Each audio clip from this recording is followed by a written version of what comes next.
ඔයා 2027 කලා විෂය ධාරාවෙන් උසස් පෙළ හදාරන කෙනෙක්ද?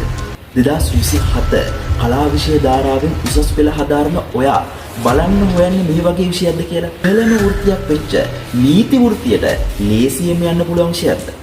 නැත්නම් ලංකාවේ ඉහළම විශ්වවිද්‍යාලයකට ලේසියෙන් යන්න පුළුවන් විෂයක්ද? ඒ විතරක් නෙවෙයි.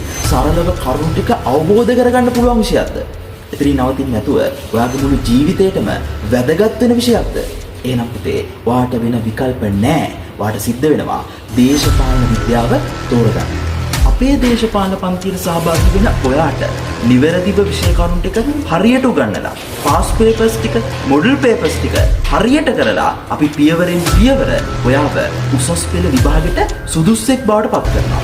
හීනම නොවි ඒවා යථාර්ථයක් කරගන්න. මම දිනපු පාර දිගේ ඔයාලවත් එක්කගෙන යන්න මම සූදානම්. ඒ නිසා එකතු වෙන්න අපේ මේ දේශපාලන විද්‍යා පන්තියට.